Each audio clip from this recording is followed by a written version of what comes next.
This is CBC Here and Now.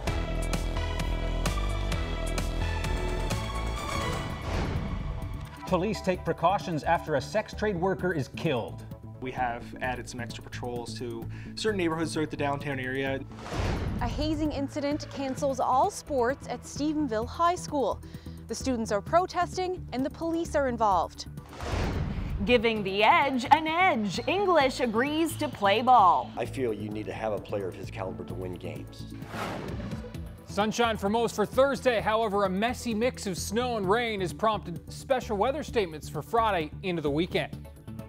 Well, Victoria Head, a 36-year-old mother, is the homicide victim whose body was found near O'Brien Farm Road in St. John's. We have extensive coverage tonight. Megan McCabe has the very latest on the police investigation. Ryan Cook will report from the neighborhood where Head's body was found. And Glenn Payette speaks with a group that supports sex trade workers. Here's what we know about Head's final day. According to police, she was last seen on Saturday in the early morning hours near Queens Road in downtown St. John's. By 8:20 in the morning, her body is discovered in a field near O'Brien Farm Road. And that's where Here and Now's Ryan Cook picks up the story. For the first time, we can show you the area where 36-year-old Victoria Head was found on Saturday. Now, until today, police had this full area roped off with cars parked on either end of the street. This is the field where Rover Search and Rescue came on Saturday. They panned out through here looking for any evidence related to how Victoria Head ended up here on Saturday morning. They still don't know if this is where she was killed or if this is simply where she ended up. Now, through this clearing, you can see Cumberland Crescent. They likely would have had the best view of anything that went on here Saturday. Unfortunately, I've spoken with residents of the area who say they didn't see anything then. But they did say that they've seen evidence of drugs and prostitution here in the past. In the daytime, this is a quiet street frequented by hikers, walkers, people with their pets.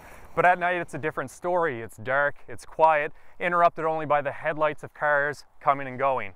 Now, police say that the residents of this neighborhood need not worry about their safety. There's no evidence to suggest that the public is at risk, but they are asking residents of downtown St. John's and sex workers to be extra vigilant. Ryan Cook, CBC News, St. John's. And as Ryan just mentioned, police are asking sex trade workers to be on alert. And a group that supports those workers says they're getting calls from women who are scared. As Glenn Payette reports, the Safe Harbor Outreach Project says society has to start seeing sex trade workers differently. The police have said that Vicki Head may have been a sex worker and last seen in the Queens Road area, a part of St. John's frequented by prostitutes. Violence against sex workers is really unfortunately very high. Heather Jarvis is the project coordinator with a group in St. John's that supports current and former sex workers. People who are at the street level are definitely the most vulnerable because they have the least amount of supports and resources. And what that can look like is a lot of sexual violence, a lot of physical violence, robberies, thefts. And she says what has happened to Head has shaken the sex workers her group deals with. As soon as there's a report of somebody who is missing or murdered and a woman, people get scared and people contact us and say, who was she? Do I need to be worried? I'm scared. And even today, we're hearing from people who are very shaken and are grieving. Jarvis says the stigma society attaches to sex work is a big problem. There's often a way that people speak about sex workers as if they are a nuisance, that they are cast aside, that they are less than the valuable members of our community that they deserve to be, which really creates an environment for them to become disposable, which increases the rates of violence. She goes so far as to say it's the stigma that kills these women. Stigma is one of the things we hear about all the time from the over 200 women that we have connected with. Jarvis says one of the ways to help stop violence against sex workers is to stop seeing them as being different, to remember that they live in our neighborhoods, shop where we shop, and should be valued the same as any other human being. Glenn Payette, CBC News, St. John's. And now to the latest on the police investigation. The RNC held a short news conference late this afternoon. Here now's Megan McCabe joins us live from the newsroom. Megan, what are the police saying? Well, following yesterday's autopsy, police confirmed that Head was killed, but they don't have any suspects at this point. And there are a lot of questions that police can't answer right now, like how, when, or where she was murdered. But here's what we know about who Head was. Head was a 36-year-old mother, originally from the Placentia Bay area, but living in St. John's. She was a sex worker and was possibly working the night she was murdered. CBC News spoke to some of her friends and family, but understandably, no one would do an interview. Now, Megan, police said that she was a sex trade worker. Are they concerned that other sex trade workers are likely to be targeted as well? Well, this afternoon, Constable Jeff Higdon says that there is no evidence to suggest that. Police just think that her work may be a factor in her murder. And Head was last seen downtown in an area known for sex work. And Higdon says that sex workers are vulnerable to violence. We have added some extra patrols to certain neighborhoods throughout the downtown area. No specific area or time frame to when you'll see more police activity. Some of what you'll see could be overt, so you may see marked patrols, foot patrols, or whatever the case is. Another could be more covert, so it might be unmarked police cars or those types of surveillance activities in the area. CBC News has also learned that Head was friends with a man who was picked up in a couple of major police operations. Head's friend, Alistair Haley, was arrested in Project Bombard with known Vikings Bike Club members, including Al Potter, who's currently charged with second-degree murder. Haley was charged with trafficking and participating in the activities of a criminal organization. But I have to be very clear here, there is absolutely no evidence at this point to suggest that Haley had any connection with Head's death. And one thing about this case that may be unusual is how long it took police to positively identify Head's body. Higdon says he can't say why, just that this was not a missing persons case and that it did take police until late Saturday afternoon to positively identify her body and start contacting her family. Reporting live for Here and Now, I'm Megan McCabe. How does some of the money raised by grandmothers here in Newfoundland and Labrador help grandmothers in Africa? The money that's been raised by the grandmothers in Canada has gone on the ground to help with all these social challenges that the grandmothers are facing. Well, an early morning fire tore through the Knights of Columbus clubhouse in Happy Valley Goose Bay early this morning. It's a huge loss for an organization that's preparing for one of their busiest seasons, Christmas. Here and Now's Jacob Barker joins us live now from the scene. Jacob? Yeah, well, it's dark here now as it was dark when fire crews arrived just after 2 o'clock this morning to find this building fully engulfed in flames. There was nothing that they could do to save the building itself, but they did manage to save the structures that were around it. It was definitely challenging because we had to focus on calling hydro in, and then where the wind was blowing this way, it was blowing towards Queen of Peace School. So hydro done a favor for us and they put their bucket up and they checked the roof of Queen of Peace and everything was fine. They also managed to stop the fire from spreading to the Knights bingo hall next door. Grand Knight Donald White got the call early this morning. I came over immediately and the building was already on fire. The fire department was here putting it out, but at this point in time she was well engulfed. A big blow for the community. They had their monthly meeting here just last night. Closed up, turned off the heat, turned off the lights like we normally do, left the building, not thinking that we'd never ever be able to walk into it again. The building served as a church and a school in the past. It was put here in the 1960s. There was recently a new electrical system installed, along with siding and a new roof. But losing the building isn't the worst of it. It's also losing decades worth of memorabilia. A lot of history that we've lost that we're probably not going to get back. And it's the history of our council here in Happy Valley Goose Bay. But while they're coping with the loss, they are happy no one was inside at the time of the fire. Well, it is a great loss. We thank God for nobody is hurt. That is one thing, a good thing. Yeah.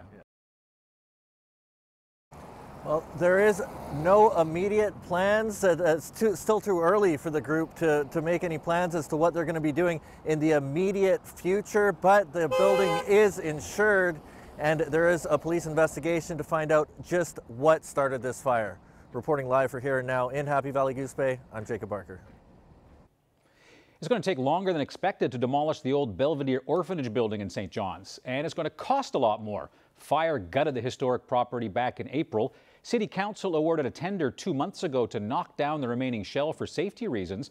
The work was supposed to be done by now, but the company that won that job couldn't complete the work. Council had to go to the next lowest bid, and that means the cost will nearly double to around $450,000. The city claims it will eventually recover that cash. Well, maybe they'll be third time lucky. City councillors in St. John's have once again voted to ban single-use plastic bags. The unanimous ban carries little weight. The province actually decides on whether it becomes law. The motion passed by council last night is more of a lobby effort than anything else. Mayor Danny Breen says he voted on the motion 3 times before and doesn't want to do it a 4th time. Those bags are pretty gross right there. Bad. Bag City, yep. All right, let's bring Ryan in right now. I don't know about you guys, but I've noticed my hand on the thermostat tending to turn it up a little more than I have been doing over the last little while. And definitely the hands are even getting closer to the thermostats and turning them up even higher and higher. Places like central, western Newfoundland. Have a look at some of these overnight and morning lows. Really cool this morning. In fact, some of the first minus double digits of the season from Badger towards the Humber Valley this morning up towards St. Anthony on the island, that is. Of course, minus double digits long past in Labrador. By the way, cold spot this morning, minus 12 in Mary's Harbour. 1 on the plus side in St. John's, but we did see a little coating of white with some wet flurries just south of the city down towards Bay Bulls and Witless Bay this morning. Again, that system has just basically been far enough offshore that we haven't been seeing much, but certainly have been seeing the cloud cover over the Avalon today, and we'll continue to see those showers mixed with a few wet flurries. That risk continues through the overnight tonight and into the early morning hours of Wednesday. And then you can see as we roll through the Thursday morning hours, that cloud deck will continue to push offshore, more sun into the afternoon. Labrador City really the only spot tomorrow where we will continue to see some of those flurries in the mix at temperatures near -4. For the rest of us, looking at a pretty solid day. Temperatures climbing up into those low single digits, warmest in the south coast. Just watch for those windshields to scrape yet again tomorrow morning. We'll talk about your forecast over the next 3 days. Special weather statements are in effect for Friday into the weekend. The details on that are coming up, Anthony. Thanks, Ryan. Stephenville High School has suspended all of its athletic programs. This comes after a report of a hazing incident in October. Yes, student athletes are not happy that they are unable to practice or compete. And as Here Now's Colleen Connors reports, today was a day of protest. No basketball, volleyball, soccer, hockey, or track inside here. It seems one of Stephenville High's sports teams conducted a hazing, but no one knows much about it. I've been a part of sports since I can remember, and not once have I been on a team where hazing or bullying has occurred, so it's really hard in my grade 12 year to be punished for something I've never been a part of, never heard of, really. Students wore their uniforms over their clothes today in protest. They want to play and compete. Hazing is a glorified bullying, and we do not accept it as athletes, but we do feel as that doesn't represent our entire school, and we really do think that all the athletes in our school are amazing, and we think that we should be able to play. So what has it felt like lately to not be able to play your sport? Well, not having sports leaves a huge impact on everybody, not only physically because we're not getting the proper physical education, but also mentally because a lot of students use sports as a de-stressor. Well, as part of the students' peaceful protest today, they not only wore their jerseys to school and in class, they also put posters up all over the walls in the school, saying things like good athletes don't support hazing, it's just glorified bullying. And they're also trying to promote a new hashtag, we don't haze, we plays. Parents and even some teachers want the sports ban lifted. I'm really devastated and disappointed on their behalf. Athletes are missing regional and provincial tournaments. If you don't live in St. John's, you don't get seen by the people who have the say in provincial teams and so on, and the only way we get seen is by going to tournaments and playing, and so a lot of these girls are missing out on that opportunity. And will continue to miss out until the school administration lets students play sports again. Whether it was a hazing incident or whatever it is that happened at the school, the administration felt it was serious enough to get the police involved. So now the RCMP are conducting a full investigation, interviewing students and their families and checking phones for any evidence of what could have occurred. Now, the police are still investigating, and the school says that sports will be completely banned until the police are finished. Colleen Connors, CBC News, Stephenville. We issue more prescriptions for opioids per capita than other provinces in Canada. The province brings in a new prescription monitoring program.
CBC NL steps inside the doors of the Wiseman Center.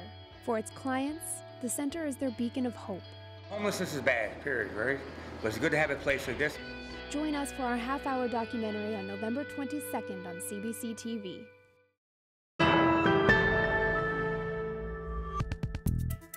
Well, the province announced plans today to monitor opioid prescriptions. The goal being to reduce the number of prescriptions handed out for the addictive painkillers.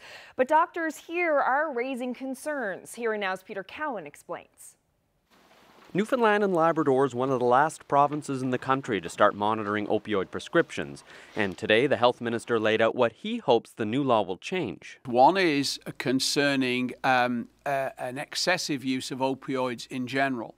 And there's another much smaller group, and it really is a very small group, which are prescribing in ways that could be regarded as professional misconduct or very dubious. Before prescribing opioids, doctors will have to review an electronic database to see if the patient is getting pills elsewhere. The Newfoundland and Labrador Centre for Health Information will also track how many opioids doctors are prescribing and encourage them to find less addictive alternatives. For groups who've been fighting the drug problem in this province, it's an encouraging step. It's going to have a tremendous impact on our entire province in preventing the overprescribing of opioids and also the help prevent the ongoing abuse of prescription drugs in the province. But doctors are raising concerns. Hundreds of them will have to get access to an online patient information system, and they're worried the power that inspectors will have to make sure they're complying. Is it necessary to create a very intrusive authority to go inside a physician's office without a warrant, and as the Act is written now, without reasonable grounds? So it's a very powerful enforcement mechanism. And we don't have a good answer. It won't just be doctors and pharmacists that officials are keeping an eye on. If they have reasonable grounds that a patient has committed a crime, well, then their prescription information can be shared with the police, even without a warrant. Peter Cowan, CBC News, St. John's. The province's chief medical examiner took the stand at the Brandon Phillips murder trial today. Dr. Simon Avis confirmed that Larry Wellman died of a single gunshot wound.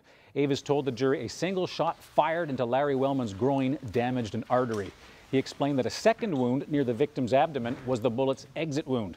The toxicology report indicated that Wellman had a blood alcohol level of 62 milligrams, which is under the legal limit.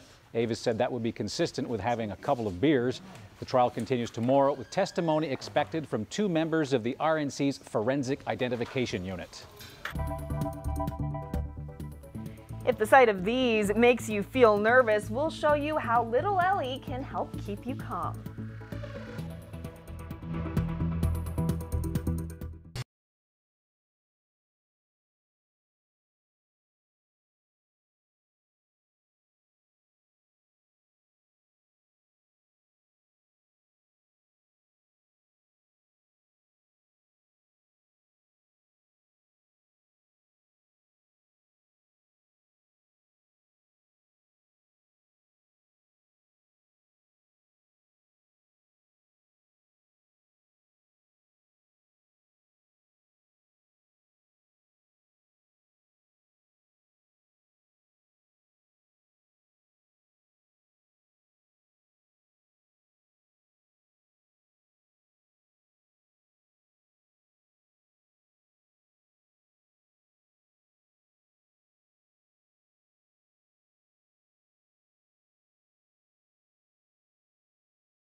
Well, here's a shot sent to us by Ella Penny of Somerville. She writes, Memories on my clothesline yesterday, quilts that were made by my grandmother, my mother, and me. There you have 3 generations of quilters. Nice Beautiful. shot. Yeah, nice to wrap up in those too. Get a bit of warmth. This weather update is brought to you by the Take Charge Business Efficiency Program. Over 400 businesses have saved energy and taken charge of their bottom line. Find out how you can too. Well, mentioned warmth, we're going to talk about toques, which can keep you warm, right? Yes, you guys started a contest yesterday with Debbie, and it's called Toque Tuesday, and we're giving away 2 toques a week to people who can answer a question. That's right. Yesterday we asked, where was Debbie born? And to say it was successful would be a bit of an understatement. I'm actually shocked at how many people had the right answer. But just have a look. These are just some of the 2,000 Facebook entries we received. 2,000. Yeah. Yeah, and there's a whack on Twitter as well. Yeah, that's right. I think there was close to 200 on Twitter. And again, because of that, we actually decided to give away 2 toques on Facebook and 1 toque on so Twitter. 3 toques. Yeah, so it's 3 toques. We'll have to move it to Thursdays. Yeah, that's right. So our Twitter winner is Debbie Brooks, and she correctly guessed Gander as Debbie's place of birth. And of course, Lisa Brenton. Inkpin is one of our Facebook winners because we had so many entries. As I said, we gave away a second toque, and that's going to Angela Graham, who also guessed the right answer, Gander. And Angela, of course, said Crossroads of the World, which is what Debbie has, of course, called it herself. I was thinking we had never mentioned this on the show, or maybe once or twice. But of course, I have said before that Gander was near and dear to Debbie's heart. Yeah, I knew she loved the Gander River, but I thought it was too obvious, so I Did many people get it right? A lot of people got it right. Yeah. A lot of keeners out there. Yeah. And again, next week we'll have another question and more toques We'll to ask give away. what year Debbie was born. Never. It'll never happen. Never. If Debbie was here right now, I wouldn't even say it. I wouldn't even say it. Right. Yeah. Tomorrow, Jonathan Crow will be standing here. I'll be filling in for you next week. Yeah, definitely the toque wouldn't be on your head long, Mr. Germain. It would not be on your head long. Yeah, that's right. I'm not sure your head would be on your shoulders all that long. Don't mess with the toque. No. So, speaking of toques, and as we segue back to the weather, any snow this morning in your neck of the woods? No? A couple really early in the morning. Very gentle. Frosty, kind of like.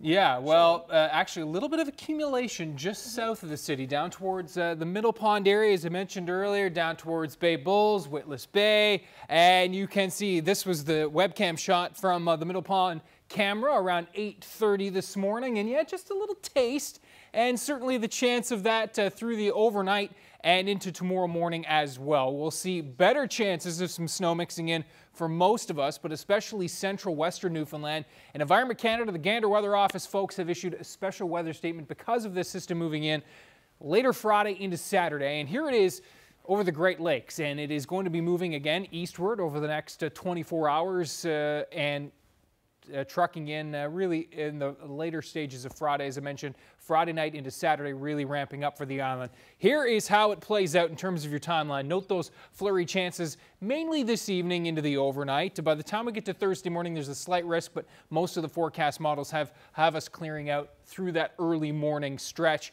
Looking at gusts, though, in the 60, even 70 kilometer per hour range tomorrow morning, right along that northeast coast, St. John's, the northeast Avalon, even back towards the northwest Avalon, Greats Cove, and down the southern shore, so keep that in mind. We're going to be seeing overnight lows pretty chilly in central, -8 to -12, and -8 in Happy Valley Goose Bay.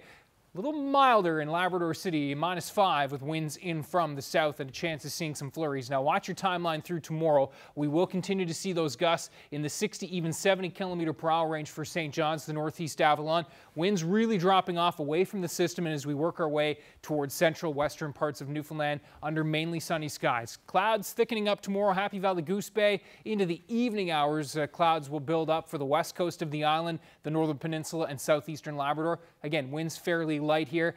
Labrador City, more flurries tomorrow. Could pick up another 2 to 5 centimeters tomorrow, and it feels like winter's not going anywhere in Lab West. Sometimes, you know, we see these pushes of warm air. It all goes away No sign of that, at least over the next couple days. As we take a look into your timeline, now we're moving into Friday morning. And again, a bit of sunshine early on. St. John's, that northeast coast, clouds build in through Friday. And the one thing you want to note, if you are traveling on Friday or heading down towards the Rec House area, pretty good chance I think we'll be seeing some Rec House wind warnings in effect for Friday afternoon into Friday evening. And that will also likely be mixing with some wet snow, rain coming in with that system on the leading edge, snow pushing into Labrador through Friday afternoon as well. Everybody else, it's again, building clouds but dry through Friday afternoon, and then this system will continue to march in for Friday evening into the overnight. Any Friday evening plans, we'll keep an eye on that, but it looks like late to evening towards the midnight hour arriving in St. John's. We're looking at rain mixing with some wet snow central towards western Newfoundland, especially into the afternoon as temperatures drop. And I think Saturday evening we could see some wet snow mixing in places like St. John's and down that northeast coast with flurries on the go across Labrador. This is not a big precip maker, but we could certainly pick up some light accumulation central, western parts of Newfoundland through Saturday night as the system departs. We'll talk more about this with your long-range forecast coming up. Anthony?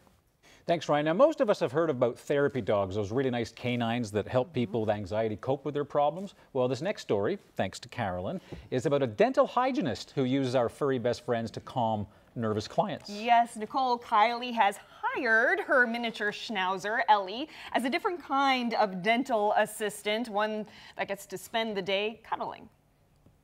Hi, Tammy. Nice to see you. Ellie is a lovely benefit. So Ellie's going to be at your appointment today. Excellent. So when I come and Ellie meets me at the door and I get down and pet her and I'll come over and sit up on the chair and she hops right up and we stay here for as long as it takes. So it's lovely. Awesome. Everything looks nice and healthy, Tammy. And my dog had surgery and needed 24-hour supervision. So I contacted my clients to ask if it would be okay if my dogs were in the office, and everyone was fine with it.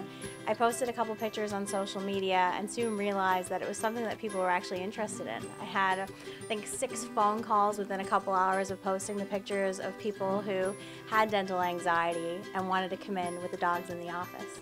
Do you get many people in here with dental anxiety? I do. I see lots of different types of people. I do see people who have moderate anxiety, and I have those that kind of suffer silently through dental treatments like this one. Some people delay treatment on account of being nervous. It tends to kind of build up on them, then they get overwhelmed, they're embarrassed. So in helping people overcome barriers, one of the things that I do is I help manage anxiety to make it easier for them to come in. And people still get anxious just getting a cleaning done.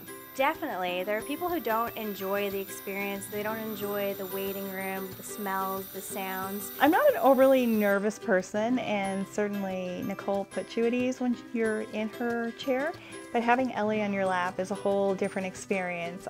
Even now, I'm just naturally petting Ellie, and she just has a warmth and a calmness about her, so it just makes you feel like you're at home and you're sitting with your own pet and having just a relaxing time.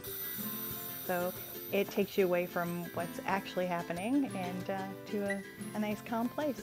It's true, it's like a hug while you're getting your teeth cleaned. How does Ellie find the experience of being in your patient's lap like that? She's a very special dog. She's very sweet and nurturing and caring. Ellie was just a natural. Not everybody has to have her in their lap. Some people prefer to have her in a chair pulled over close.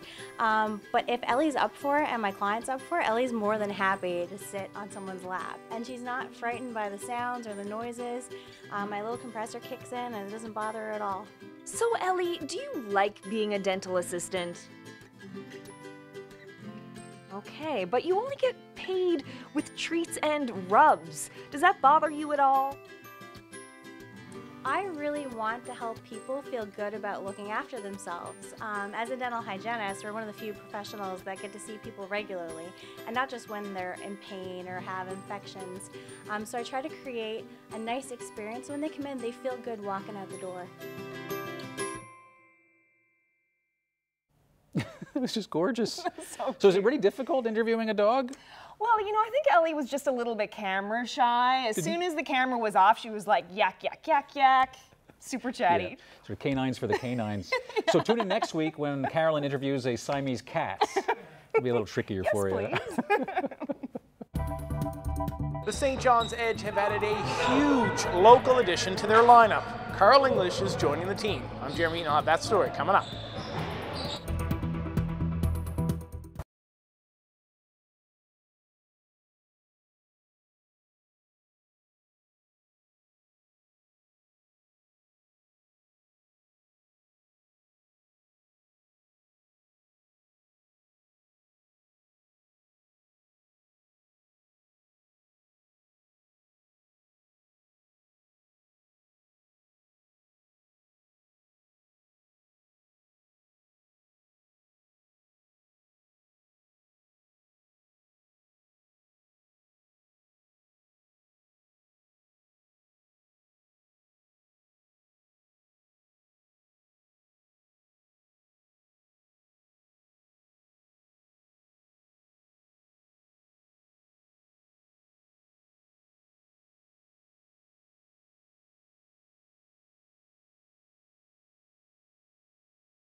Welcome back to Here and Now. Well, this dude is arguably one of the best basketball players this province has ever produced. And now, after a decade and a half on the road, he's coming home to play.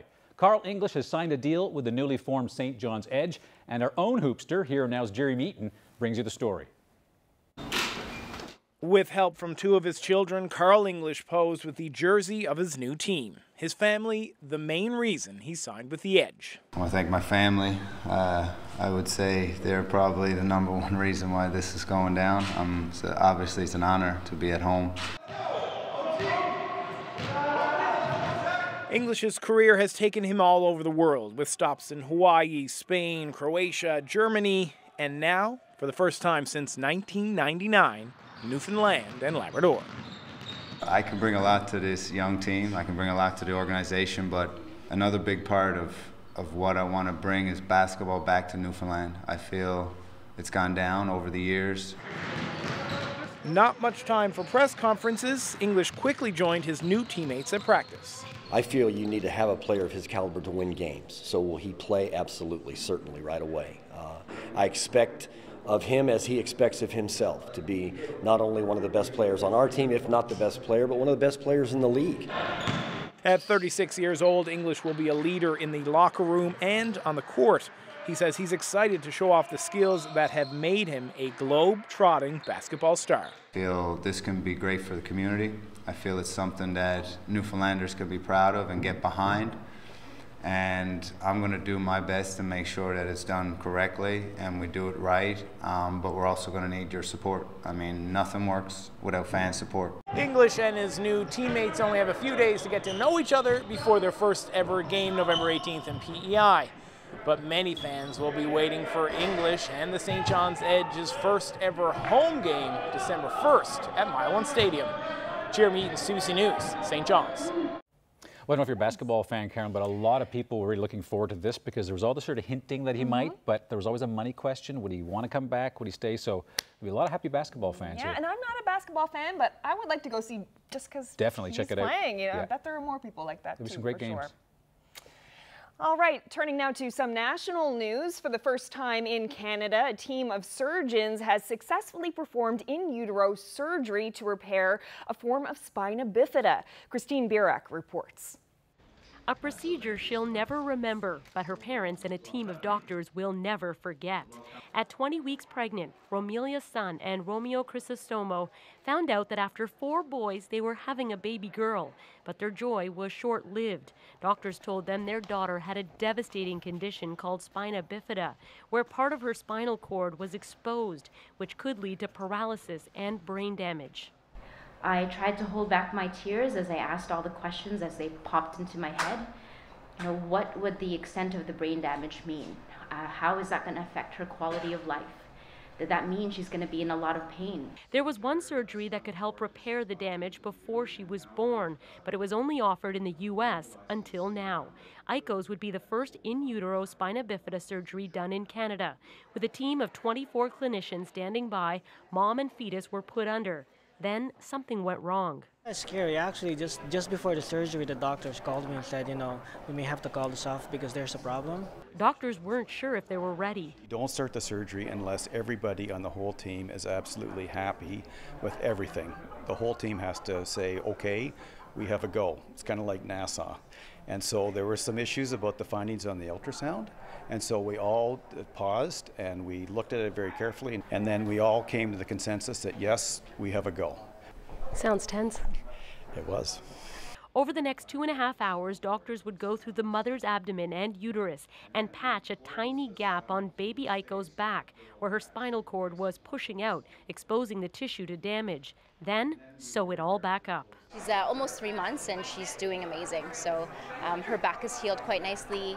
Her legs are kicking. She's got feeling down to her toes. She's eating well. She's sleeping well and no issues. The surgery isn't a cure, but has cut brain malformation by 1/3 and doubles a child's chances of walking.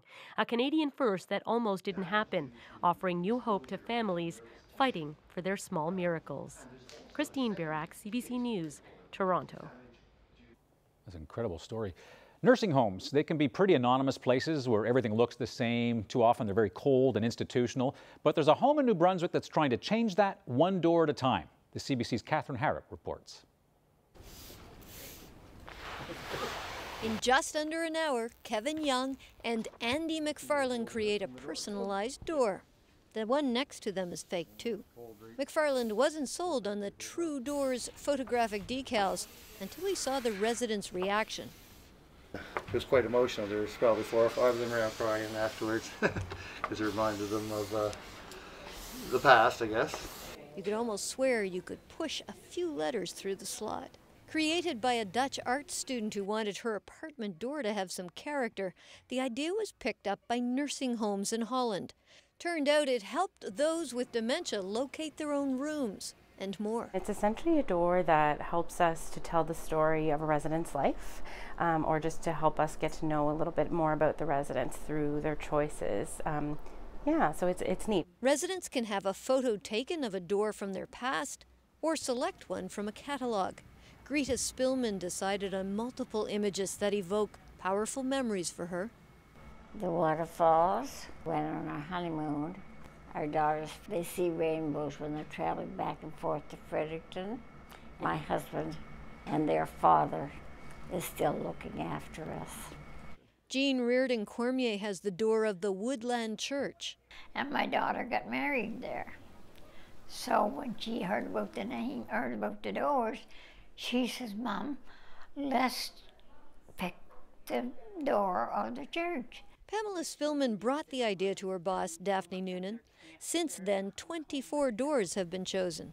Spillman says this was the first one, Lloyd Branscom's room. Lloyd came down and grabbed me, and he's like, you know, he couldn't talk, but he wanted me to come out. And when I seen it, it's like, I mean, he was all tears in his eyes.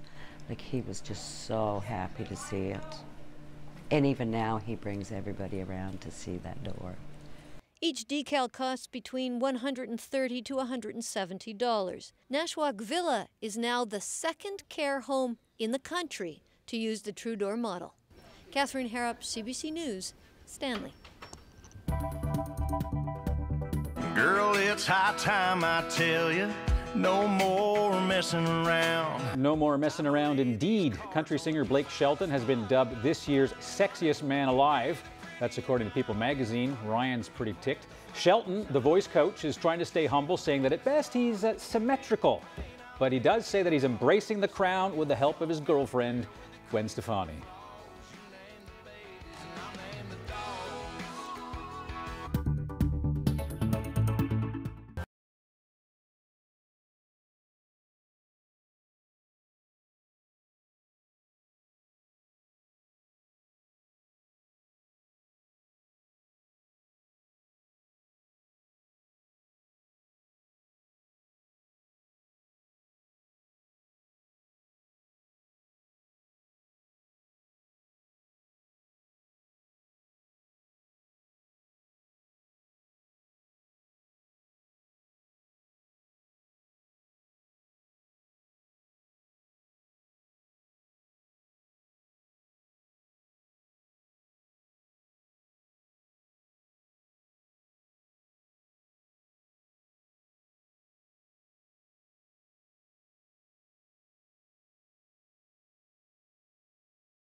Time now to meet our young athlete of the day. This is Jacob Carter of Mount Pearl. He's 8 years old and plays both baseball and hockey. And Jacob loves to play center with the paint shop team of the Mount Pearl Hockey Association and also enjoys playing third base with the Mount Pearl Baseball Dodgers team. Congratulations, Jacob. You're today's young athlete of the day.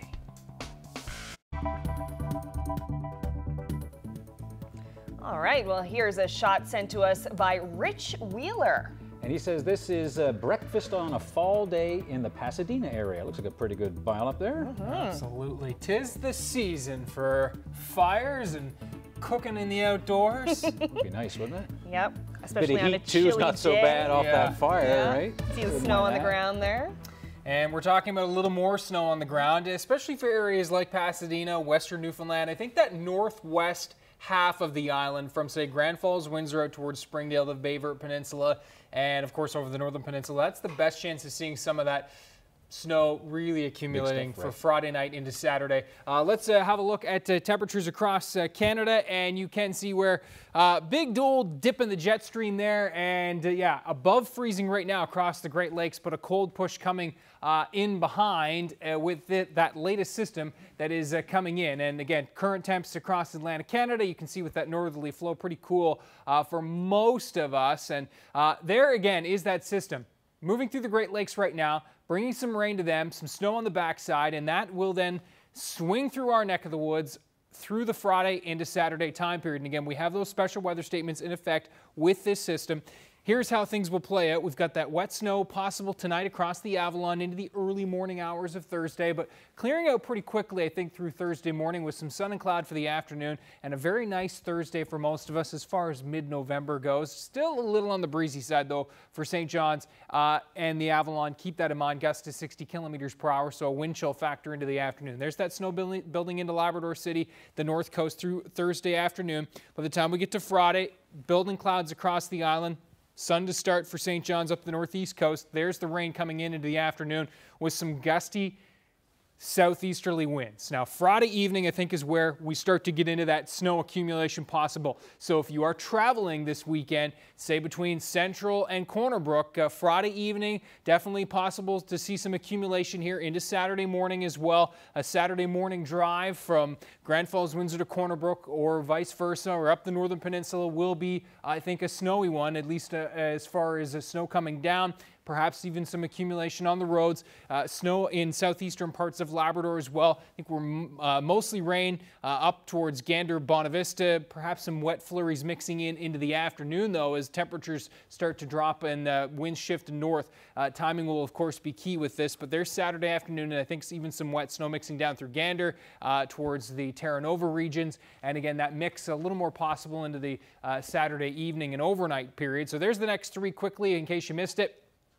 Not bad, but still a little shy from where we should be for this time of year. And a quick look into the long range. That low will depart. Note the northerly winds here. We will start to see a clear out. Chance of an early flurry along in eastern Newfoundland for Sunday morning.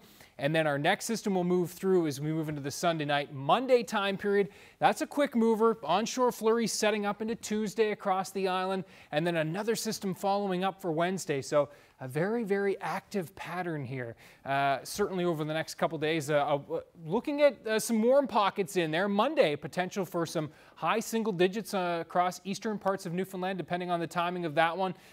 So certainly some sun breaks in between, but unsettled, certainly the name of the game, but most notably that Friday into Saturday system is one we're watching, especially across central and western Newfoundland.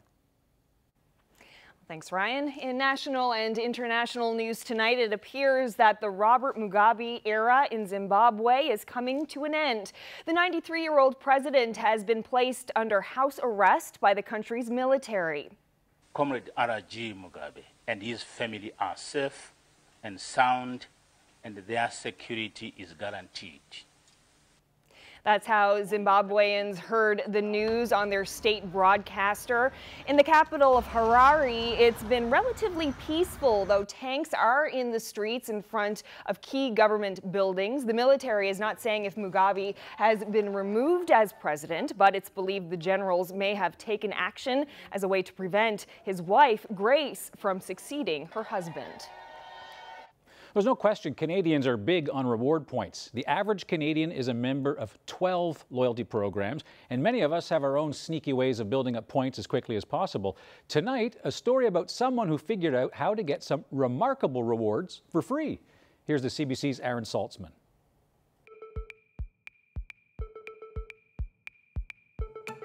These pictures weren't taken by some jet-setting socialite. They belong to Avery Campbell, a 24-year-old law student at McGill University.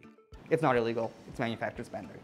Manufactured spending is, in essence, using a credit card to buy things you don't need or even want, and then returning them to get the reward points. Think of the storyline from the movie Punch Drunk Love. I'm gonna start a collection of puddings and coupons that can be redeemed for frequent flyer miles. That's insane. In 2011, the Royal Canadian Mint started selling collectible silver coins at face value. They weren't meant for circulation, but they are legal tender. Campbell used his credit card to buy the coins to get the points, then he put the coins in the bank and used the money to pay off his credit card. It was kind of an after-school thing to do, just go to the Mint, buy coins, and go to the bank. The Mint had set household limits on the amount you could buy, but Campbell says they weren't initially enforced. He says he bought thousands of dollars worth online and from the Mint's retail store in Ottawa, and he wasn't the first person to use this strategy. I got 4 million American Airlines miles essentially for free. American Brad Wilson did the same thing when the U.S. Mint launched its presidential $1 coin program in 2007. The Canadian Mint says its program was fundamentally different from the U.S. Mint's. It says it monitored telephone and online orders, and while it says it did detect some concentrated sales of face value coins, these were never materially significant to its overall program. It's not clear how much the face value program may have cost the Mint. Besides paying for shipping, it also paid the banks a 2% administration fee. Then there are credit card transaction fees, which are usually paid by the merchant. Someone has to pay for it at the end of the day, and usually it's the seller of the product. The Canadian Mint ended its face value coin program on January 1st of this year, but not before Avery Campbell and who knows how many others reaped the rewards. Aaron Saltzman, CBC News, Montreal. Prime Minister Justin Trudeau announced a series of peacekeeping initiatives today without formally committing Canada to any specific United Nations missions. By better aligning what is offered with what is needed, by identifying upfront when and how we can help, and by making sure that we get the right equipment and expertise into the right places at the right times, we can collectively ensure that every UN mission has what it needs to succeed from beginning to end.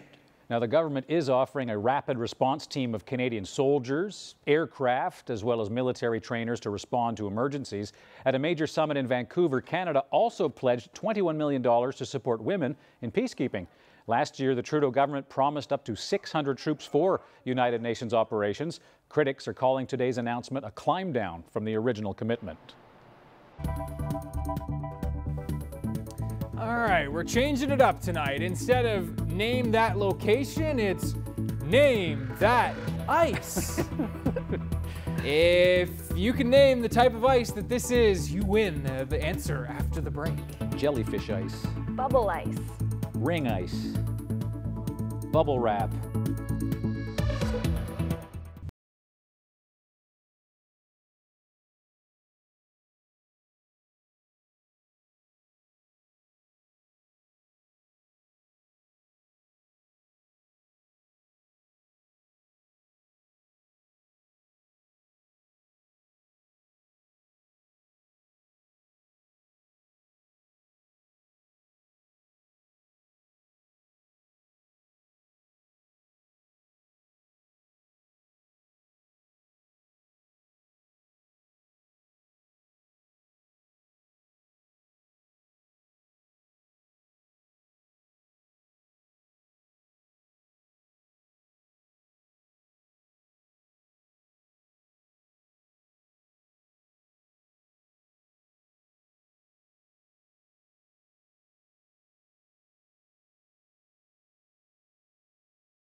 Well, here's something cute, but not exactly No. cuddly. No, these baby West African dwarf crocodiles hatched recently at the San Diego Zoo in California. About to see them. Yes, they're the smallest known species of croc and listed as vulnerable by the International Union for Conservation of Nature. Well, they're kind of cute. They are cute. 3 hatched on their own and a 4th needed some help. There's very little data on these reptiles in the wild, so the zoo hopes that these babies will provide much needed information on this little species of croc. Oh, I think they're kind of cuddly. Yeah. I'll take a dog. That's right. Do you speak alligator as well? I could learn. Yeah. They're nice animals. Nice looking animals. Nice. So before the break, instead of where's that location, name that ice. Bubble wrap ice? Well, Bubble ice. There's some kind of long meteorological word for this? Actually, no. Oh, okay. It's pancake ice. Oh, come on. Yeah, honestly, look it up. You make this up as you go along. Yeah, you think. But actually, it's when fragile ice forms, and then basically with the ice bumping into each other, it forms these little pancakes. Okay. So there you go, pancake ice. Yeah. You can Google it.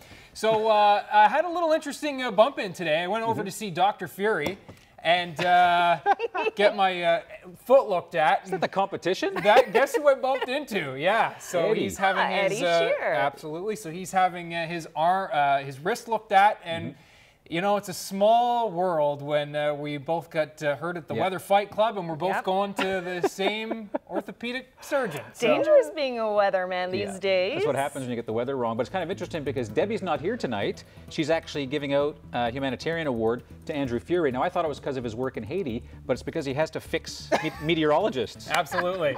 Yeah, he's piecing us back together. Anyway, we're both in great hands with Dr. Fury, Absolutely. and congratulations to him. Yeah, for sure. Have a great night. We'll see you tomorrow. That's it for us. Good night.